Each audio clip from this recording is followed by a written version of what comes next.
నమో వెంకటేశాయ.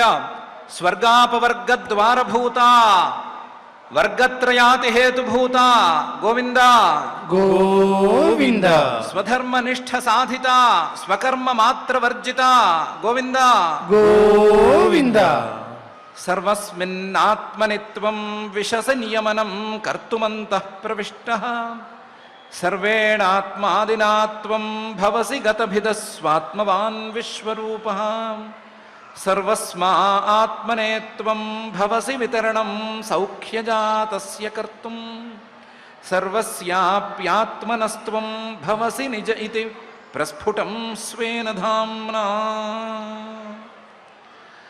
అని భూతభౌతిక ప్రపంచ నిర్మాత అఘటిత ఘటనాపటుమాయాధిష్ఠాత అయిన శ్రీనివాస పరమాత్ముని సర్వాత్మకుడిగా భావించి నమస్కరించుకుంటూ శ్రీ శుక్లవారు ఉపదేశం చేసిన శ్రీమద్భాగవతం యొక్క అధ్యయన కార్యక్రమాన్ని ప్రారంభించుకుందాము. ప్రారంభంలో ఆచార్యుల వారితో కలిసి ప్రార్థనా శ్లోకాలను చదువుకుని మంగళాచరణం చేసుకుందాము. ఓం నమో వెంకటేశాయ. శ్రీ గురు ప్రార్థనా. గురుర్బ్రహ్మా గురుర్విష్ణుః గురుర్దేవో మహేశ్వరః గురుః సాక్షాత్ పరం బ్రహ్మ తస్మై శ్రీ గురవే నమః. శ్రీనివాస ప్రార్థనా. పూరితాశేషకామాయ హారిణే హేమమాలినే వారిజాతాదిపూజ్యాయ శ్రీనివాసాయ తే నమః. అథ సంకల్పః.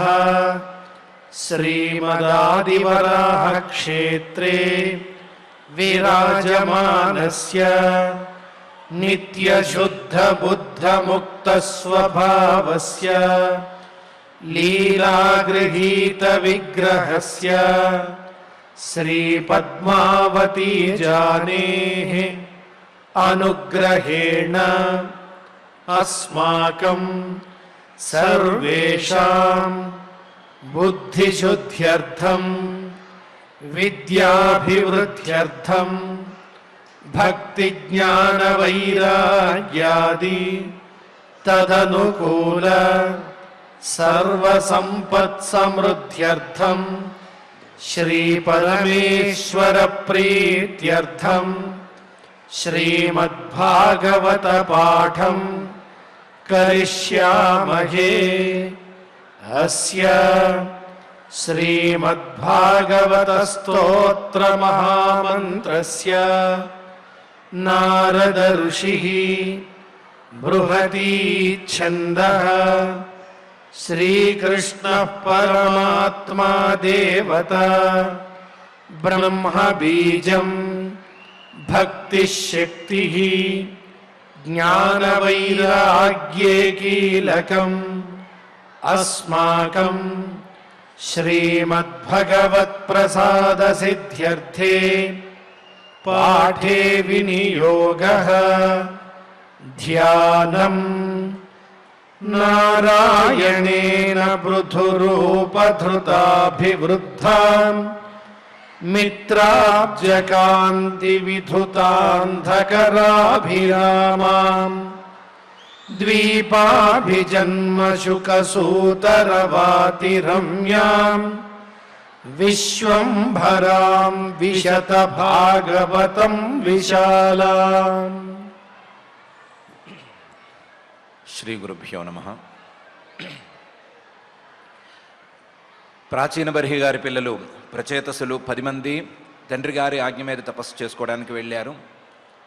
వెళ్ళిన వాళ్ళకి సముద్రం దగ్గర ఒక సరస్సు దగ్గర పరమేశ్వరుడు కనిపించాడు. కనిపించిన వాడు, మీరు తండ్రి ఆజ్ఞను పాటిస్తున్నారు, గురువాజ్ఞను పాటిస్తున్నారు, అందువల్ల మీరంటే నాకు అనుగ్రహం కలిగింది, మంచి మాటలు చెప్తాను అన్నాడు.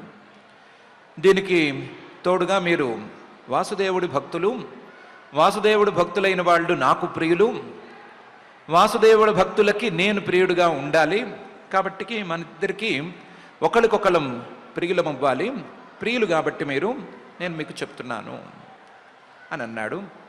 అని మాటలను మొదలుపెట్టాడు అనే విషయాన్ని మైత్రేయ మహర్షి గారు మైత్రేయ ఉవాచ ఇత్యనుక్రోశ హృదయో భగవాన్ ఆహతాంశివ బద్ధాంజలీన్ రాజపుత్రాన్ నారాయణ పరో వచః అనే శ్లోకంలో చెప్తున్నారు. ఇది ఈ కారణాలతో, కారణం ఒకటేమో వాళ్ళు తండ్రి ఆజ్ఞను, గురువాజ్ఞను పాటిస్తున్నారు అనేది ఉంది. రెండవది వాసుదేవుడి భక్తులు అనేటువంటి కారణం ఉంది. ఈ కారణంతో అనుక్రోశ హృదయ, హృదయం నిండా, ఆ పరమేశ్వరుడి యొక్క హృదయం నిండా దయే నిండి ఉంది. ఆ దయతో నిండిన హృదయంతో శివుడు, అందరికీ మంగళాలను చేసేటువంటి ఆ శివుడు, భగవాన్ అందరికీ పూజనీయుడైనటువంటి ఆ శివుడు తాన్ ఆ రాజపుత్రుల్ని, ప్రాచీన బర్హి గారి అబ్బాయిల్ని ఇలా అన్నాడు, వాళ్ళతో ఇలా అన్నాడు, ఆహా వాళ్ళు కూడా వినటానికి యోగ్యులే, వాళ్ళు కూడా వినయం ఉన్నవాళ్లే, అందువల్ల బద్ధాంజలీన్, రెండు చేతులు జోడించి వినయంగా ఉన్నారు.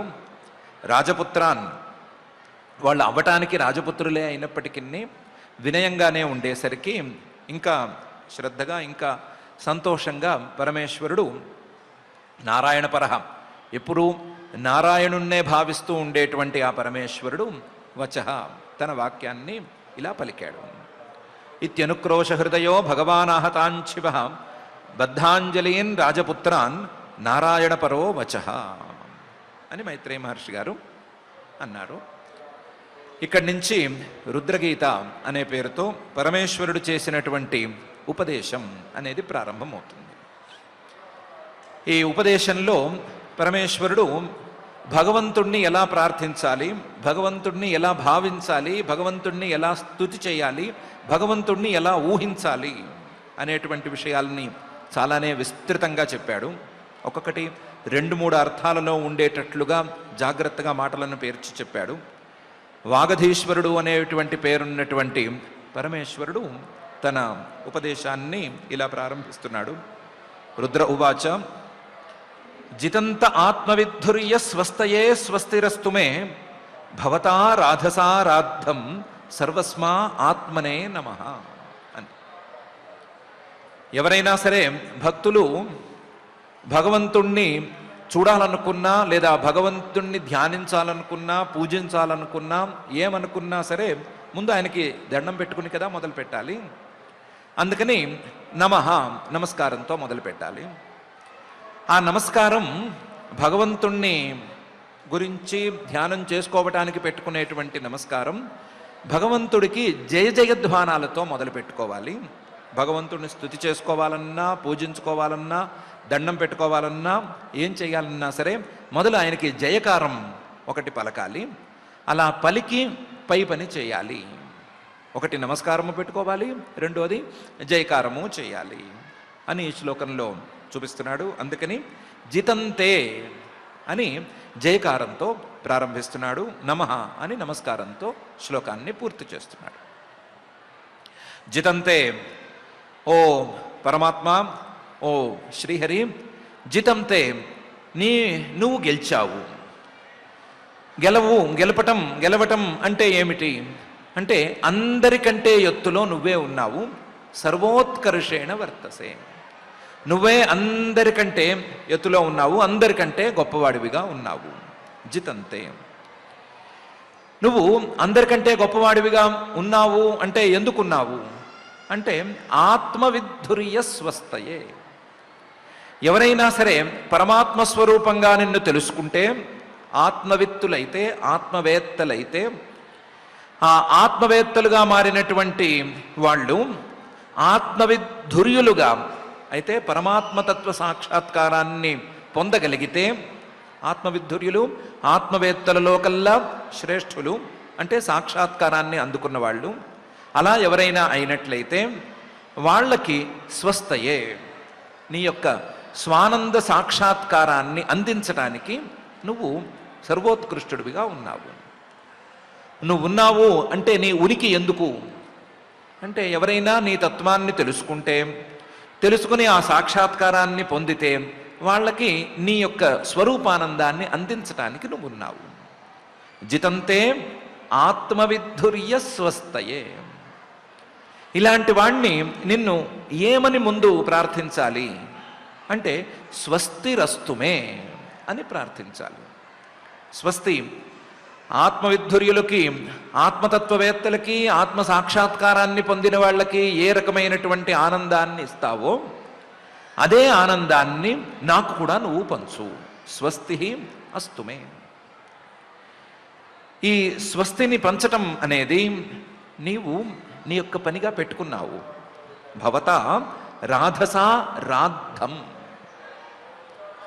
నీవు స్వానందరూపుడివిగా ఎప్పుడూ సిద్ధంగానే ఉంటావు. నీవు నీ యొక్క ఆనందాన్ని నిన్ను అందుకున్న వారికి, నిన్ను చేరుకున్న వారికి, నిన్ను తెలుసుకున్న వారికి, నిన్ను ప్రత్యక్షంగా చూసిన వారికి ఆనందాన్ని పంచటం కోసం సిద్ధంగానే ఉంటావు. భవతా రాధసా రాద్ధం. ఇంతటి మహానంద స్వరూపుడమైనటువంటి నువ్వు అందరికీ ఎందుకు ఆనందాన్ని పంచుతున్నావు అంటే సర్వస్మా ఆత్మనే నమః.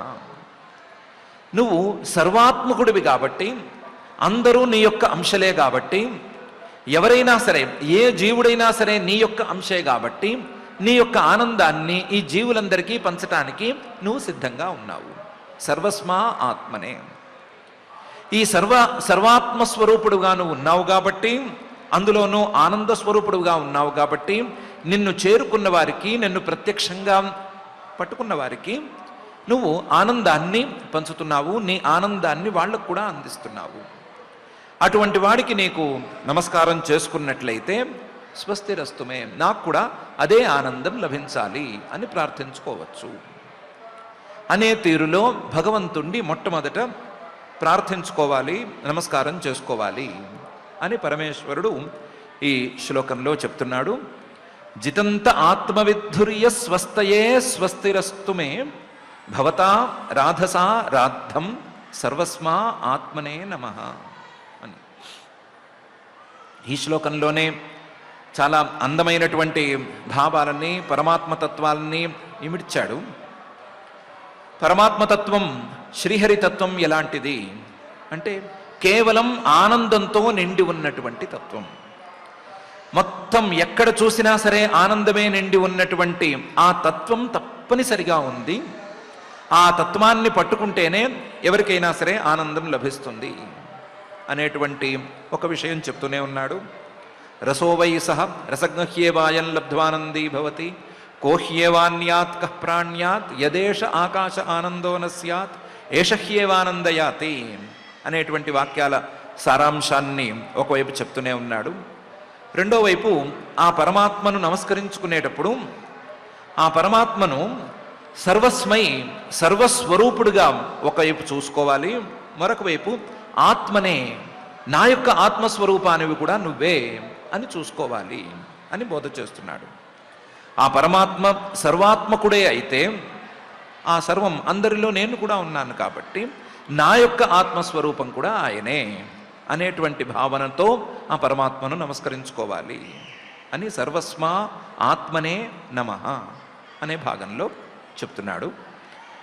ఇలా పరమాత్మ తత్వాన్ని, పరమాత్మను మనం ధ్యానించవలసిన, నమస్కరించవలసినటువంటి విధానాన్ని ఈ మొదటి శ్లోకంలో చెబుతూ ఇంకా కూడా పరమాత్మను నమస్కరించుకునేటువంటి వ్యాజంతో ఆయన తత్వాన్ని, ఆయన నుంచి మనం ప్రార్థించవలసినటువంటి అంశాలని పై శ్లోకాల్లో చెప్తున్నాడు. నమః పంకజనాభాయ భూత సూక్ష్మేంద్రియాత్మనే వాసుదేవాయ శాంతాయ కూటస్థాయ స్వరోచుషే అనే శ్లోకంలోనూ పై శ్లోకాల్లోనూ నమః పంకజనాభాయ, నమస్కారం అనేది ప్రారంభించుకున్నాం కాబట్టి పంకజనాభాయ పద్మనాభుడికి నమస్కారము. నమః పంకజనాభాయ భూత సూక్ష్మ ఇంద్రియాత్మనే, సూక్ష్మమైనటువంటి భూతాలను అలాగే ఇంద్రియాలను సృష్టి చేసి ఆ రూపంలో ఉండేటువంటి ఓ శ్రీహరి నీకు నమస్కారం. భూత సూక్ష్మేంద్రియాత్మనే. వాసుదేవాయ, వసుదేవుడి యొక్క పుత్రుడి రూపంలో అవతరించినటువంటి ఓ శ్రీహరి, లేదా మొత్తం భూతాలన్నిటిలోనూ నివసిస్తూ అన్ని పదార్థాలను ప్రకాశింపజేసే, అన్ని పదార్థాలను తెలియజేసేటువంటి ఓ శ్రీహరి నీకు నమస్కారము. శాంతాయ, శాంతంగా ఉండే ఓ శ్రీహరి నీకు నమస్కారము. కూటస్థాయ, ఏ రకమైనటువంటి మార్పు లేని ఓ శ్రీహరి నీకు నమస్కారం. స్వరోచిషే, స్వప్రకాశంగా తనంతట తానే వెలుగుతున్నటువంటి, తనంతట తానే వెలుగుతూ అందరికీ వెలుగులు అందించేటువంటి ఓ శ్రీహరి నీకు నమస్కారం అని నమస్కారం చేసుకోవాలి. నమః పంకజనాభాయ భూత సూక్ష్మేంద్రియాత్మనే వాసుదేవాయ శాంతాయ కూటస్థాయ స్వరోచిషే అని ఈ శ్లోకంలో నమస్కారం చేసుకోవలసినటువంటి విధానాన్ని చెప్తున్నాడు. ఆ విధానాన్ని చెప్తూనే పరమాత్మతత్వాన్ని కూడా పరిచయం చేస్తున్నాడు. ఆయన పంకజనాభుడు, పద్మనాభుడు.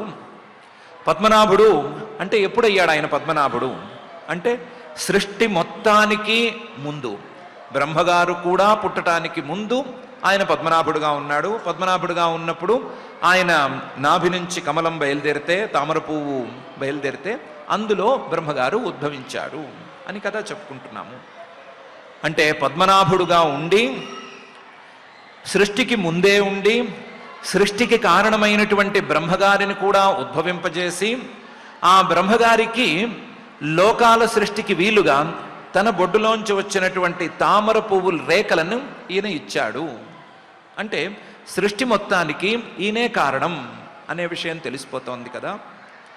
ఈ పంకజనాభ అనేటువంటి పదంలో సృష్టి మొత్తానికి ఈయనే కారణం అని తెలుస్తోంది కదా. ఆ సృష్టి మొత్తానికి కారణం అనే అంశాన్ని తెలుసుకుంటూ ఆయన్ని నమస్కరించుకోవాలి అని పరమేశ్వరుడు చెప్తున్నాడు. పంకజ నాభాయ. ఈ సృష్టిలో మనకు కనిపించే వస్తువులు మాత్రమే లేవు. మనం నేను అనుకుంటున్నటువంటి ఈ శరీరం కూడా ఉంది. ఈ శరీరం కూడా సృష్టిలో భాగమే అయితే ఈ శరీరానికి కూడా సృష్టికర్త ఆయనే అవ్వాలి. సృష్టికర్త ఆయనే అయితే ఈ శరీరంలో ఉండేటువంటి భూత భౌతిక పదార్థాలన్నీను, ఈ శరీరంలో ఉండేటువంటి ఇంద్రియాలు ఇవన్నీను కూడా ఆయన యొక్క భాగాలే, ఆయన యొక్క అంశాలే అవ్వాలి. నా శరీరము, నా శరీరంలో ఉండేటువంటి ఒక్కొక్క అంశము కూడా ఆయన యొక్క విశేషాలే. భూత సూక్ష్మ ఇంద్రియాత్మనే. నా శరీరంలో ఉండే భౌతిక పదార్థాలు ఆయనే, నా శరీరంలో ఉండేటువంటి ఇంద్రియాలు ఆయనే, అన్నీ ఆయనే. ఎలా అయ్యాడు? పంకజనాభుడు కాబట్టి అయ్యాడు. భూత సూక్ష్మేంద్రియాత్మనే.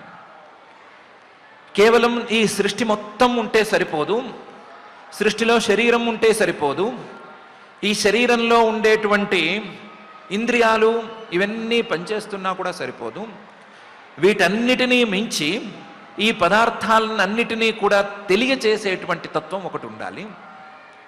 ఈ పదార్థాలన్నిటినీ తెలియజేసేటువంటి తత్వానికే ప్రకాశం అని పేరు, వెలుగు అని పేరు.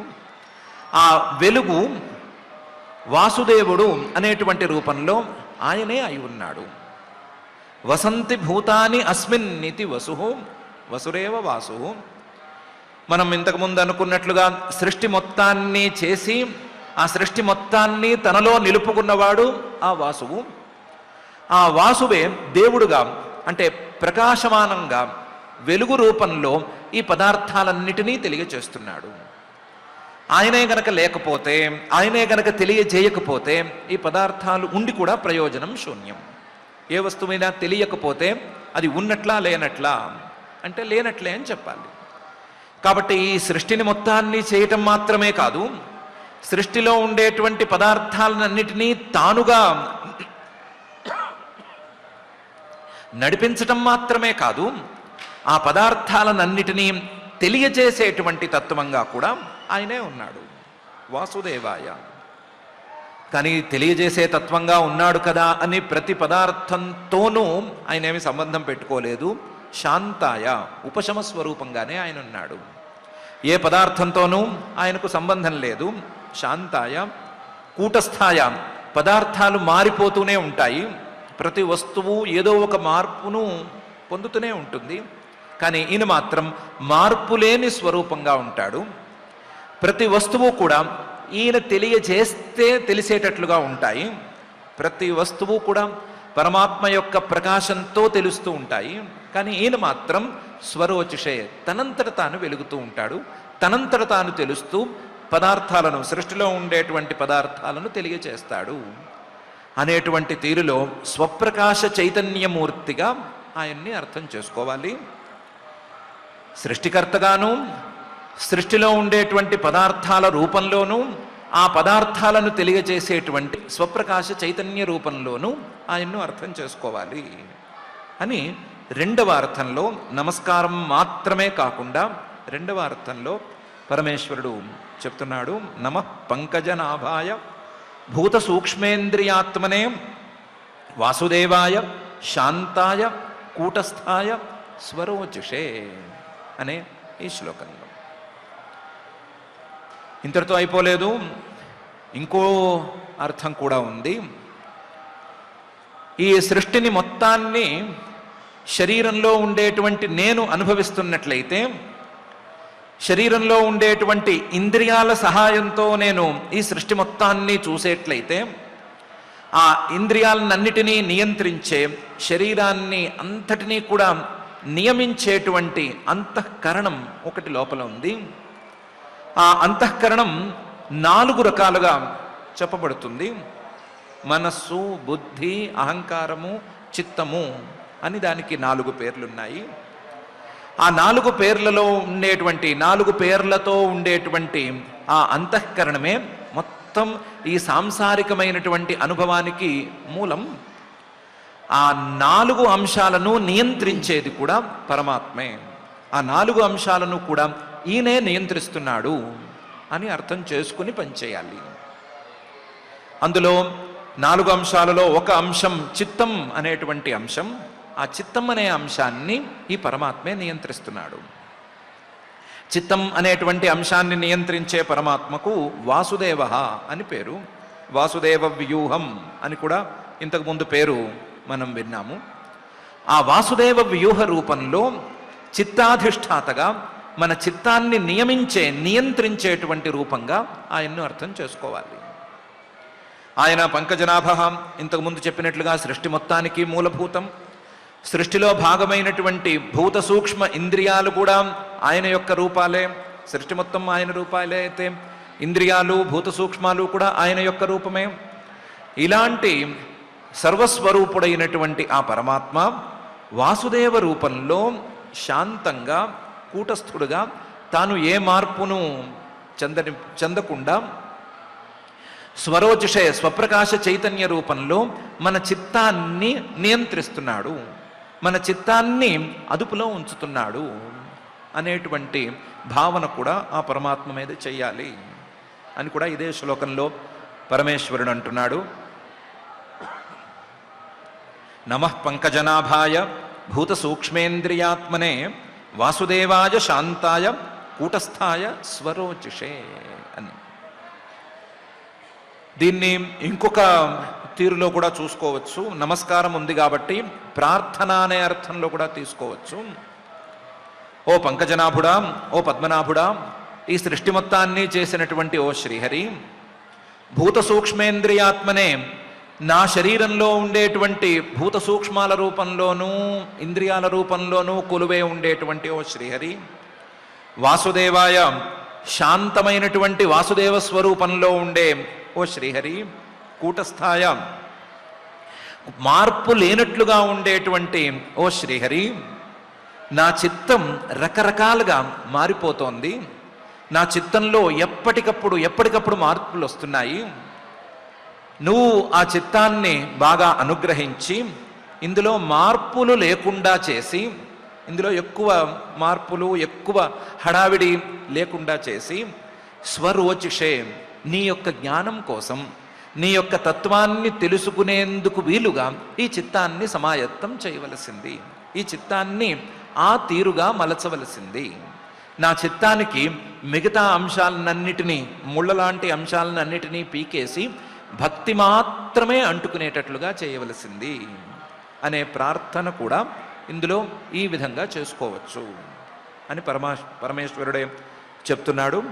చెప్తూ నమః పంకజనాభాయ భూత సూక్ష్మేంద్రియాత్మనే వాసుదేవాయ శాంతాయ కూటస్థాయ స్వరోచిషే అని అంటున్నాడు.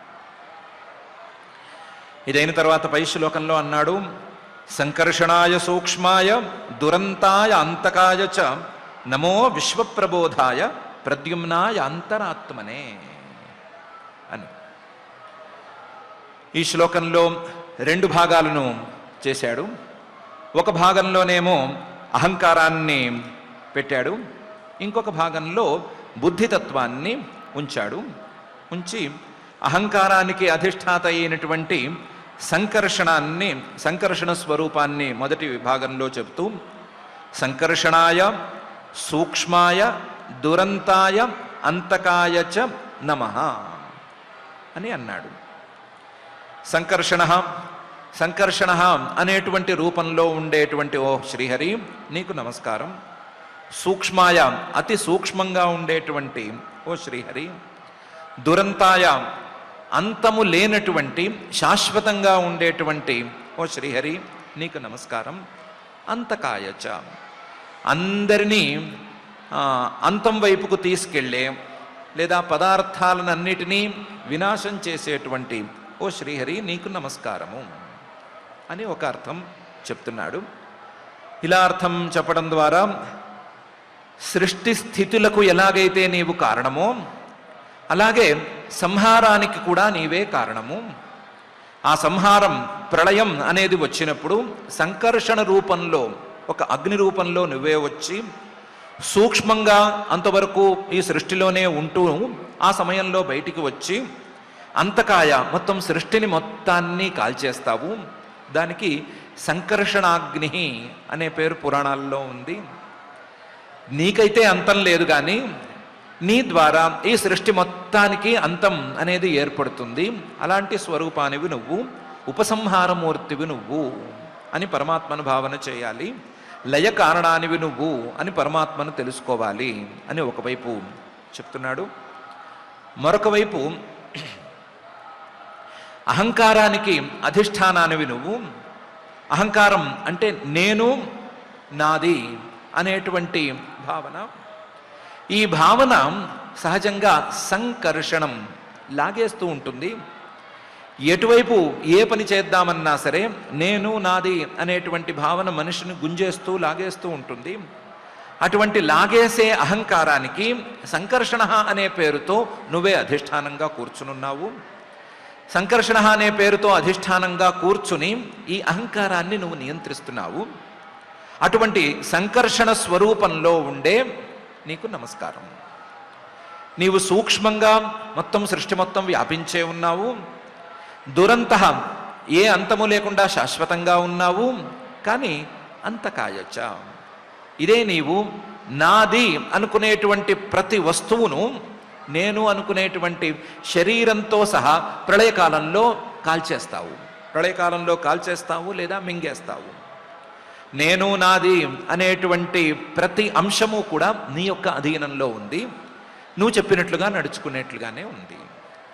ఇలాంటి సంకర్షణ రూపంలో ఉండేటువంటి ఓ శ్రీహరి పరమాత్మ, నా యొక్క అహంకారాన్ని, ఆ అహంకారం ద్వారా వచ్చేటువంటి అహంత మమత అనేటువంటి రెండు అంశాలను కాస్తంత నియంత్రించి అవి మరీ వెర్రితలలు వేయకుండా చూసుకుని వాటిని సూక్ష్మంగా కనిపించనివ్వకుండా మార్చేసి, సంకర్షణ తత్వానివి సూక్ష్మతత్వానివి కాబట్టి వాటిని సూక్ష్మంగా మార్చేసి వాటిని కుదిరితే గనక అంతం చేసేసి అవి లేకుండా చేసేసి దురంతమైనటువంటి శాశ్వతమైనటువంటి నీ తత్వాన్ని అందుకునేటట్లుగా దాన్ని సమాయత్తపరచు, అంతఃకరణాన్ని సమాయత్తపరచు.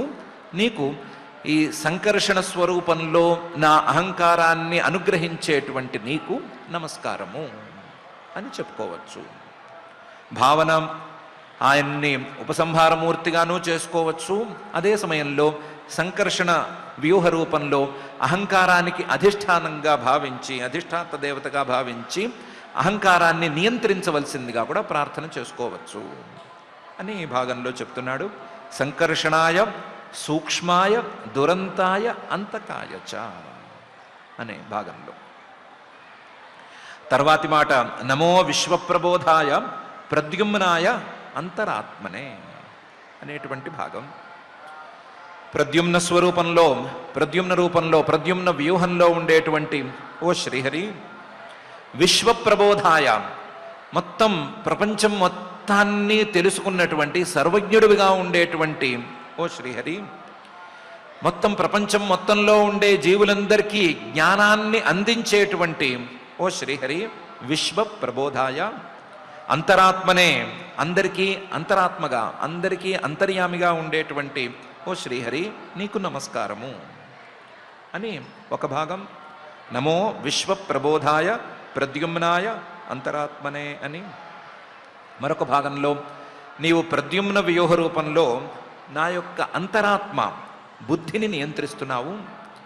ఆ బుద్ధిని విశ్వప్రబోధాయ, ఎన్నెన్నో విషయాలను తెలుసుకునేటట్లుగా నువ్వు చేస్తున్నావు. అటువంటి బుద్ధిని అధిష్ఠించే లేదా బుద్ధిని అనుగ్రహించేటువంటి నీకు నమస్కారం అని బుద్ధి అధిష్టాతృ స్వరూపంగా ఆయన్ని తెలుసుకోవచ్చు. నమో విశ్వప్రబోధాయ ప్రద్యుమ్నాయ అంతరాత్మనే అని.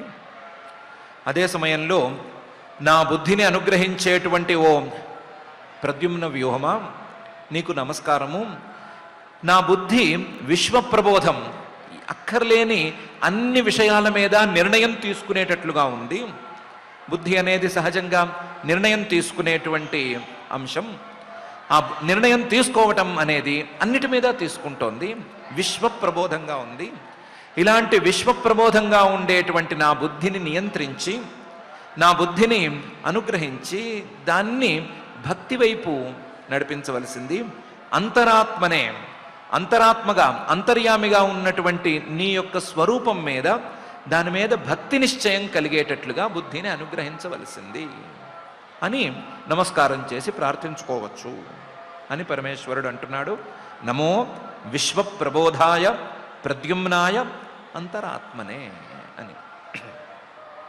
వెనకాల శ్లోకంలో చిత్తాన్ని గురించి చెప్పినట్లుగా ఈ శ్లోకంలో రెండు భాగాల్లో అహంకారతత్వాన్ని అలాగే బుద్ధితత్వాన్ని రెండిటిని గురించి చెప్పి పై శ్లోకంలో నమో నమో నిరుద్ధాయ హృషీకేశ ఇంద్రియాత్మనే నమః పరమహంసాయ పూర్ణాయ నిభృతాత్మనే అని అంటున్నాడు. నమో నమో నిరుద్ధాయ, అనిరుద్ధ వ్యూహంలో, అనిరుద్ధ రూపంలో ఉండేటువంటి ఓ శ్రీహరి, నమః నమః నీకు 2 సార్లు నమస్కారము. ఎందుకంటే హృషీకేశేంద్రియాత్మనే, నీవు మనస్సుకు అధిష్టాన దేవతవు. మనస్సు అనేది హృషీకేశం అంటే ఈ శరీరంలో ఉండేటువంటి ఇంద్రియాలన్నిటికీ కూడా ఒక రాజులా పనిచేసేది, ఇంద్రియాలన్నిటినీ కూడా తన గుప్పెట్లో ఉంచుకునేది మనస్సు. అది స్వయంగా ఇంద్రియం అయ్యి కూడా, తాను కూడా ఒక ఇంద్రియమే అయ్యి కూడా మిగతా ఇంద్రియాలని తన అదుపులో ఉంచుకుంటుంది, మిగతా ఇంద్రియాలని తాను చెప్పినట్లుగా నడుచుకునేటట్లు చేసుకుంటుంది. అలాంటి ఇంద్రియ రూపంలో, మనోరూపంలో నీవు నాలోనే కొలువై ఉన్నావు. అటువంటి నీకు నమస్కారము. నమో నమో నిరుద్ధాయ హృషీకేశేంద్రియాత్మనే. హృషీకేశం మనస్సు ఇంద్రియాలన్నింటినీ అదుపులో ఉంచుకోవటం అనేది ఒక అంశమైతే, మనస్సు కూడా ఒక ఇంద్రియం అవ్వటం అనేది రెండవ అంశం. ఈ మనస్సు 2 రకాలుగా పనిచేస్తోంది. మిగతా ఇంద్రియాలని అదుపులో ఉంచుకునే పని చేస్తోంది, మరోవైపు ఆ ఇంద్రియాలు చేసేటట్లుగా ఇంద్రియాలు చేసే పని కూడా చేస్తోంది. తన పని తాను చేస్తోంది, మిగతా వాటిని అదుపు చేస్తోంది, 2 పనులు చేస్తోంది. 2 పనులు చేసేటువంటి ఈ మనస్సు తన పని చేసేటప్పుడు లెక్కలేనంతగా తన పని చేస్తోంది. మనస్సు తాలూకు పని బాగుంది బాలేదు అని నిర్ణయించటంతో మొదలుపెట్టి ఎన్ని రకాల పనులున్నాయో లెక్కలేనంత పని దానిది. అలాంటి పనులన్నీ చేసేటువంటి మనస్సును నియంత్రించేవో అనిరుద్ధ స్వరూపమా, నీకు 2 సార్లు నమస్కారము అని ఒక అర్థంలో చెప్తున్నాడు. మరొక వైపు ఈ మనస్సు తాలూకు వ్యాపారాలు లేదా మనస్సు తాలూకు విశేషాలు, మనస్సు తాలూకు మార్పులు అనంతాలుగా ఉంటాయి, లెక్కలేనంతగా ఉంటాయి అని ఉపనిషత్తులే మొరపెట్టాయి. అనంతం వై మనః అనంతా విశ్వేదేవా ఇలాంటి వాక్యాల్లో ఉంది. ఇది కాక కామ సంకల్పో విచికిత్సా శ్రద్ధ ధృతిరధృతిర్ హ్రీర్ధీర్భీరిత్యేతత్ సర్వం మన ఏవా అని మనసులో ఉండేటువంటి ఎన్నెన్నో పనులను, ఎన్నెన్నో విశేషాలను వాక్యాలు చెప్పినాయి. మనస్సు ఎన్ని రకాలుగా ప్రవర్తిస్తుంది, మనసులో ఎన్ని రకాల మార్పులు కలుగుతాయి అని కనిపెట్టడం ఎవరి వల్ల కాదు. అటువంటి మనస్సుకు అనిరుద్ధ వ్యూహంలో నువ్వు గనక అధిష్టాన దేవతవైతే, ఈ మనస్సు నన్ను చాలా చాలా ఇబ్బంది పెడుతోంది కాబట్టి చాలా చాలా ఇబ్బంది పెట్టేటువంటి ఆ మనస్సుకు అధిష్టాన దేవతమైన నీకు 2 సార్లు నమస్కారము. మనస్సు ఇబ్బంది పెడుతోంది కాబట్టి మనస్సును నియంత్రించే నీకు 2 దండాలు పెట్టుకుని తీరవలసిందే. 2 దండాలు పెట్టుకోవటం ఎందుకు అంటే, పరి విధాలుగా పోయే ఎన్నో రకాల ఆలోచనలు చేసి ఎన్నో రకాల కొత్త కొత్త విషయాలను తీసుకొచ్చేటువంటి ఈ మనస్సును కాస్తంత నియంత్రించి దాంట్లో మిగతా ఆలోచనలను, మిగతా మార్పులను కట్టిపెట్టి భక్తి వైపుగా ఆ మనస్సును వెళ్ళేటట్లుగా నువ్వు చెయ్యి అని ప్రార్థించటం కోసం. అనిరుద్ధ వ్యూహంలో అంతరాత్మనే, నా యొక్క అంతరాత్మలోనే ఉండేటువంటి ఓ పరమాత్మ, హృషికేశేంద్రియాత్మనే, మనస్సును నిగ్రహిస్తున్నటువంటి, మనస్సును నియంత్రిస్తున్నటువంటి ఓ పరమాత్మ, నీవు నా మనస్సును నియంత్రించి దాన్ని భక్తి వైపుగా మరల్చవలసింది అని ప్రార్థన చేసుకోవాలి అని శ్లోకంలో ఈ భాగంలో చెప్తున్నాడు. నమో నమో అనిరుద్ధాయ హృషికేశేంద్రియాత్మనే అని ఎంతవరకు.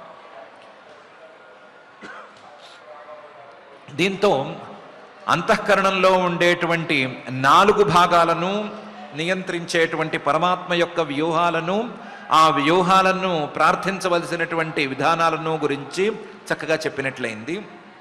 మనస్సు, బుద్ధి, అహంకారము, చిత్తము అనేటువంటి 4 గురించి కూడా వివరంగానే చెప్పినట్లయింది. ఇది లోపల ఉండేటువంటి వ్యవహారం అయితే, లోపల బయట ఉండేటువంటి కొన్ని తత్వాలను గురించి కూడా తెలుసుకోవాలి. ఆ తత్వాలను పరమాత్మ యొక్క అంశాలుగా తెలుసుకోవాలి. ఆ తత్వాల రూపంలో ఉండేటువంటి పరమాత్మను ప్రార్థించే విధానాన్ని కూడా తెలుసుకోవాలి అని పై భాగాల్లో ప్రారంభిస్తున్నాడు. అందులో సూర్యుడు అనేటువంటి తత్వాన్ని నమః పరమహంసాయ పూర్ణాయ నిభృతాత్మనే అనేటువంటి భాగంలో చెప్తున్నాడు. పరమహంసాయ, హంస అని సూర్యుడికి పేరు. హంసలాగా తిరుగుతూ ఉంటాడు అని సామాన్యార్థంలో పేరు. అందులోనూ పరమహంస, తెల్లగా ఆకాశంలో ఎప్పుడూ గొప్పగా తిరుగుతూ ఉంటాడు కాబట్టి ఆయనకి పరమహంస అని పేరు. ఆ పరమహంస రూపంలో, సూర్యుడు రూపంలో ఉండేటువంటి ఓ పరమాత్మ, నీకు నమస్కారం. నమః పరమహంసాయ పూర్ణాయ, పరిపూర్ణంగా తేజస్సుతో పరిపూర్ణంగా ఉండేటువంటి ఓ సూర్యుడా నీకు నమస్కారం. సూర్యరూపంలో ఉండేటువంటి పరమాత్మ నీకు నమస్కారము. నిభృతాత్మనే, ఎప్పుడూ కూడా మానవులకు వర్షాన్ని ఇవ్వటం కోసం ఆవిరి కింద భూమిలో ఉండేటువంటి నీళ్లను తీసుకుని ఆ నీళ్లను నీలో నింపుకుని వర్షంగా నీలో నింపుకుని ఉన్నటువంటి సూర్యరూపంలో ఉన్న పరమాత్మ నీకు నమస్కారము అని నమః పరమహంసాయ పూర్ణాయ నిభృతాత్మనే అనేటువంటి భాగంలో పరమేశ్వరుడు అంటున్నాడు. అదే సమయంలో నమః పరమహంసాయ, హంస అంటే పరమాత్మే, తనను ఆశ్రయించిన వాళ్ళ యొక్క కష్టాలన్నిటినీ పోగొడతాడు కాబట్టి ఆయనకి హంస అని పేరు. అలా ఆశ్రయించిన వాళ్ళ యొక్క కష్టాలను పోగొట్టడంలో ముందుంటాడు కాబట్టి, గొప్పవాడుగా ఉంటాడు కాబట్టి పరమహంస అని పేరు. ఆ పరమహంస అనే పేరు పరమాత్మకే చెల్లుతుంది. ఆయనే తన యొక్క ప్రకాశంతో సూర్యుడిలాగా ఈ ప్రపంచమంతా విస్తరించి ఉన్నాడు. సూర్యుడు ఎలాగైతే తన వెలుగుతో ఈ భూమి అంతటా వ్యాపించి ఉన్నాడో, అలాగే పరమాత్మ తన యొక్క ప్రకాశంతో భూమంతా, అలాగే ప్రపంచమంతా కూడా వ్యాపించి ఉన్నాడు. ఆయన సూర్యుడు ఎలాగైతే వర్షం కోసం నీటిని ఆవిరిగా తీసుకుని తనలో ఉంచుకుంటున్నాడో, అలాగే జీవులందరినీ కూడా తనలో భాగాలుగా ఉంచుకుంటున్నాడు. జీవులకు ఆనంద వృష్టిని కలిగించటానికి వాళ్ళను తనలో అంశాలుగా ఉంచుకుంటున్నాడు అనేటువంటి విషయం ఉంది. కాబట్టి పరమహంసాయ పూర్ణాయ నిభృతాత్మనే అనేది సూర్యుడికి, సూర్యరూపంలో ఉండేటువంటి పరమాత్మతత్వానికి ఇద్దరికీ కూడా వర్తిస్తుంది. ఇద్దరు కూడా వర్తించేటువంటి ఈ అంశాన్ని ఇలా తెలుసుకుని, దానితో పాటుగా సూర్యరూపంలో పరమహంస రూపంలో ఉండేటువంటి ఓ పరమాత్మ, నాలో కూడా నీవే నుండి ఉన్నావు, పూర్ణాయ నిభృతాత్మనే, నువ్వు ఎలాగైనా సరే నాలో నీవు ఉపకారం చేసేటువంటి చక్షురింద్రియాన్ని, మిగతా కొన్ని అవయవాలను సరిగ్గా అనుగ్రహించి, నా చక్షురింద్రియం, నా కళ్ళు పరమాత్మ యొక్క మూర్తినే చూసేటట్లుగాను, అక్కర్లేని విషయాలను చూడకుండా ఉండేటట్లుగాను అనుగ్రహించవలసింది. ఈ కళ్ళ ద్వారా నాకు భక్తి లేదా నీ యొక్క పరిపూర్ణమైనటువంటి జ్ఞానం అందేందుకు దారి చూపించవలసింది అని ప్రార్థించుకోవాలి అని చెప్తున్నాడు. నమః పరమహంసాయ పూర్ణాయ నిభృతాత్మనే అనేటువంటి ఈ భాగంలో. మొత్తం మీద ఈ శ్లోకంలో ఒకవైపు బుద్ధితత్వాన్ని, మనస్తత్వాన్ని, మరొక వైపు సూర్యతత్వాన్ని రెండిటినీ పరిచయం చేసి, స్వర్గాపవర్గద్వారాయ నిత్యం శుచిషదే నమః, నమో హిరణ్యవీర్యాయ చాతుర్హోత్రాయ తంతవే అనేటువంటి పై శ్లోకంలో అగ్నితత్వంగా పరమాత్మను పరిచయం చేస్తున్నాడు. అగ్ని స్వర్గాపవర్గద్వారాయ, అగ్ని యజ్ఞాలన్నిటికీ మూలభూతమైనటువంటి పదార్థం. ఏ యజ్ఞం జరగాలన్నా అగ్ని లేనిదే యజ్ఞం జరగదు. అలాంటి యజ్ఞాలన్నిటికీ మూలమైనటువంటి అగ్నిని రెండిటికీ వాడుకోవచ్చు. యజ్ఞాలను స్వర్గాన్ని చేరుకోవటానికో లేదా మరొక ఫలితాన్ని అందుకోవటానికో చేసుకునేట్లయితే ఆ అగ్నిని స్వర్గానికి ద్వారంగా వాడుకోవచ్చు. లేదు నిష్కామంగా చేసుకునే మాట అయితే ఆ నిష్కామంగా చేసుకున్నటువంటి యజ్ఞం పరమాత్మ తత్వజ్ఞానానికి దారి తీస్తుంది. కాబట్టి ఈ అగ్నిని కూడా అపవర్గానికి, అంటే రెండవ దారి జ్ఞానానికి ద్వారంగా వాడుకున్నట్లు అవుతుంది. ఈ అగ్ని రెండిటికీ ఉపకరిస్తాడు. స్వర్గాన్ని అందుకోవటానికి చేసేటువంటి యజ్ఞాలకు ఉపకరిస్తాడు, లేదా నిష్కామంగా పరమాత్మతత్వాన్ని అందుకునేందుకు చేసే యజ్ఞాలకు ఉపకరిస్తాడు. ఈ విధంగా స్వర్గాపవర్గ ద్వారాయ, స్వర్గాపవర్గద్వారుడుగా ఉండేటువంటి ఈ అగ్ని పరమాత్మ యొక్క రూపాంతరం. నిత్యం శుచిషదే నమః. ఆయన అగ్ని కేవలం ఈ భూమిలో మాత్రమే లేడు, భూమిలో మనకు వెలుగుతూ మండుతూ కనిపిస్తున్నాడు. కానీ శుచి అంటే అంతరిక్షంలో కూడా సూర్య రూపంలో ఆయనే ఉన్నాడు. శుచిషదే నమః. అలాగే హిరణ్యవీర్యాయ, ఆయన యొక్క ఒక అనుగ్రహ ప్రసాదం బంగారం అని అంటారు. అలాంటి బంగారాన్ని అనుగ్రహంగా ప్రసాదించేటువంటి ఆ అగ్నికి నమస్కారము. చాతుర్హోత్రాయ, నలుగురు ఋత్విక్కులు, ఆ పైన సంఖ్యలో ఉండేటువంటి ఋత్విక్కులు, వీళ్ళు చేసేటువంటి యజ్ఞాలకు మూలంగా ఉండేటువంటి వాడు, ఆ యజ్ఞాలకు ఆ కర్మలకు సాధనంగా ఉండేటువంటి వాడు అగ్ని. చాతుర్హోత్రాయ తంతవే, యజ్ఞాలను ఎంత విస్తృతంగా చేసినా సరే సహకరించేటువంటి వాడు అగ్ని. యజ్ఞ విస్తారానికి, యజ్ఞం విస్తారంగా జరగటానికి మూల కారణంగా ఉండేవాడు అగ్ని. అలాంటి అగ్ని రూపంలో ఉండేటువంటి పరమాత్మకు నమస్కారం. అగ్ని యజ్ఞాలను రెండు రూపాల్లోనూ అనుగ్రహిస్తున్నాడని అనుకున్నాం కదా. అగ్ని రూపంలో ఉండేటువంటి పరమాత్మే అనుగ్రహిస్తున్నాడు. ఆ పరమాత్మే స్వర్గాన్ని అపవర్గాన్ని రెండిటినీ కూడా దయచేస్తున్నాడు యజ్ఞాలు చేసుకునే వాళ్ళకి. ఆ పరమాత్మే అంతరిక్షంలో కాదు, భూలోకంలో కాదు, ఇక్కడ కాదు, అక్కడ కాదు, ఎక్కడ చూసినా కనిపించేటువంటి వాడు శుచిషదే. ఆ పరమాత్మే మానవులకు కావలసినటువంటి కర్మఫలాలను ఇచ్చేవాడు హిరణ్యవీర్యాయ. ఆ పరమాత్మే చాతుర్హోత్రాయ, కర్మలకు సాధనం. కర్మ చేయాలి, ధర్మాన్ని ఆచరించాలి అనేటువంటి సంకల్పం ఉన్న వాళ్ళకి దానికి తగ్గ సరంజామాన్ని అందించేవాడు ఆ పరమాత్మే. తంతవే, ఆ కర్మ తంతువుల్ని లేదా ఆ కర్మ సంతానాన్ని పెంచేటువంటి వాడు ఆ పరమాత్మే. అలాంటి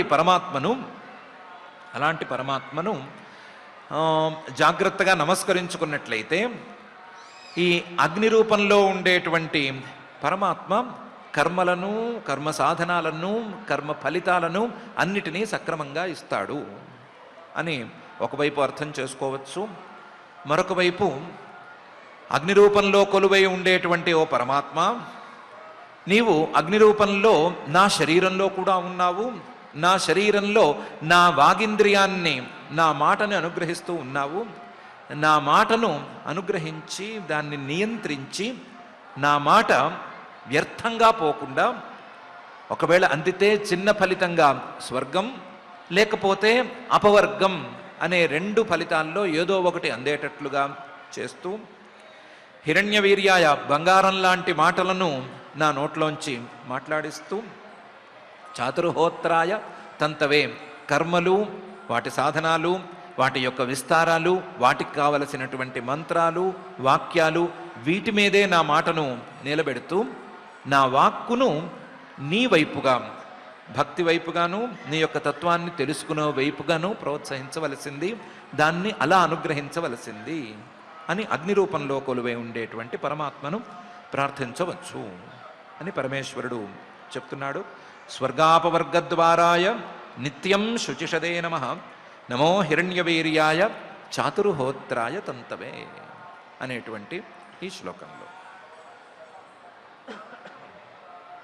ఇలా పంకజనాభాయ నమః పంకజనాభాయ అని మొదలుపెట్టి చాతుర్హోత్రాయ తంతవే అనే ఈ భాగం వరకు ఉండేటువంటి మాటలలో పరమాత్మ యొక్క రూపాలు లేదా ఆయా రూపాలలో కొలువై ఉన్నటువంటి పరమాత్మ, ఆ పరమాత్మను నమస్కరించుకుని ఆయన ద్వారా అందుకోవలసిన దాన్ని ప్రార్థించుకోవటం అనే విషయాలను పరమేశ్వరుడు బోధిస్తున్నాడు. దానితో పాటు ఇంకా పైన చాలా అంశాలను బోధించబోతున్నాడు. పరమేశ్వరుడు బోధిస్తున్నాడు కాబట్టి ఇందులో మనం ఏం తెలుసుకోవాలి అనేటువంటి మాట మనం మాట్లాడుకోకూడదు. ప్రతి అక్షరాన్ని తెలుసుకోవలసిందే, ప్రతి భాగాన్ని, ప్రతి అంశాన్ని మనసులోకి ఎక్కించుకోవలసిందే. అలా పరమేశ్వరుడు చెప్పబోతున్నటువంటి అంశాలన్నిటినీ మనసుకు ఎక్కించుకుంటూ పరమాత్మను ఆయా రూపాలలో మనం భావించుకునేందుకు ప్రయత్నం చేద్దాము. అలా భావించుకునేందుకు వీలుగా మనకు ఉండవలసిందిగా ఆ భూత భౌతిక ప్రపంచ నిర్మాత, అఘటిత ఘటనాపటు మాయాధిష్ఠాత అయిన శ్రీనివాస పరమాత్మని భక్తిగా ప్రార్థించుకుందాం. పారాయణ కార్యక్రమాన్ని ప్రారంభించుకుందాం. ఈరోజు మనం శ్రీమద్భాగవతం చతుర్థ స్కంధం 24వ అధ్యాయంలో 32వ శ్లోకం నుంచి పారాయణ చేసుకుంటున్నాం. అథ శ్రీమద్భాగవతే పారమహంస్యాం సంహితాయాం చతుర్థ స్కంధే చతుర్వింశోऽధ్యాయః మైత్రేయ ఉవాచ ఇత్యనుక్రోశ హృదయో భగవానాహతాంఛివః బద్ధాంజలీన్ రాజపుత్రాన్ నారాయణపరో వచః రుద్ర ఉవాచ జితంత ఆత్మవిద్ధుర్య స్వస్తయే స్వస్తిరస్తు మే భవతారాధసారాద్ధం సర్వస్మా ఆత్మనే నమః నమః పంకజనాభాయ భూతసూక్ష్మేంద్రియాత్మనే వాసుదేవాయ శాంతాయ కూటస్థాయ స్వరోచిషే సంకర్షణాయ సూక్ష్మాయ దురంతాయాంతకాయ చ నమో విశ్వప్రబోధాయ ప్రద్యుమ్నాయాంతరాత్మనే नायान्तरात्मने नमो नमो निरुद्धाय नमो नमो निरुद्धाय हृषीकेशेन्द्रियात्मने ऋषिकेशेन्द्रियात्मने नमः परमहंसाय नमः परमहंसाय पूर्णाय निभृतात्मने पूर्णाय निभृतात्मने स्वर्गापवर्गद्वाराय स्वर्गापवर्गद्वाराय नित्यं शुचिषदे नमः नित्यं शुचिषदे नमः नमो हिरण्यवीर्याय नमो हिरण्यवीर्याय चातुर्होत्राय तन्तवे चातुर्होत्राय तन्तवे इति इति श्रीमद्भागवते श्रीमद्भागवते पारमहंस्यां संहितायां पारमहंस्यां संहितायां चतुर्थस्कन्धे चतुर्थस्कन्धे चतुर्विंशाध्याये श्लोकाः चतुर्विंशाध्याये श्लोकाः ॐ नमो वेङ्कटेशाय पङ्कजनाभाय सङ्कर्षणाय शान्ताय विश्वप्रबोधाय भूतसूक्ष्मेन्द्रियात्मने सूक्ष्माय वासुदेवाय पूर्णाय पुण्याय निर्विकाराय कर्मविस्तारकाय क्षेत्रपालाय त्रैलोक्यपालकाय सोमरूपाय तेजोबलाढ्याय स्वयं ज्योतिषे दुरन्ताय कर्मसाधनाय पुरुषाय यज्ञरितसे जीवदृप्ताय पृथ्वीरूपकाय लोकाय नभसेन्तकाय विश्वयोनये विष्णवे जिष्णवे నమోస్తు అని రుద్రగీత యొక్క అద్భుతమైనటువంటి తత్వాన్ని అంతరార్థాన్ని ఉపనిషత్ సమేతంగా ఆచార్య వృక్ష ముఖతః వినేటువంటి భాగ్యాన్ని ఆ దేవదేవుడు మనకు అందించాడు. నిరంతరము ఇటువంటి భాగ్యాన్ని ప్రసాదించమని ఆ దేవదేవుని వేడుకుంటూ శ్రద్ధగా క్షమాప్రార్థన దగ్గర నుంచి మంగళాంత శ్లోకం వరకు పఠించి మంగళాంతంగా నేటి ఈ అధ్యయన కార్యక్రమానికి పరిసమాప్తిని పలుకుదాం. అథ క్షమా ప్రార్థనా యదక్షరపదభ్రష్టం మాత్రాహీనం చ యద్భవేత్ తత్సర్వం క్షమ్యతాం దేవ నారాయణ నమోస్తుతే. అథ భగవత్సమర్పణం కాయేన వాచా మనసేంద్రియైర్వా బుద్ధ్యాత్మనా వా ప్రకృతే స్వభావాత్ కరోమి యద్యత్ సకలం పరస్మై నారాయణాయేతి సమర్పయామి. అథ లోకక్షేమ ప్రార్థనా సర్వే భవంతు సుఖినః సర్వే సంతు నిరామయాః సర్వే భద్రాణి పశ్యంతు మా కశ్చిద్ దుఃఖభాగ్ భవేత్. అథ మంగళం శ్రియః కాంతాయ కళ్యాణ నిధయే నిధయేర్థినాం శ్రీవేంకట నివాసాయ శ్రీనివాసాయ మంగళం.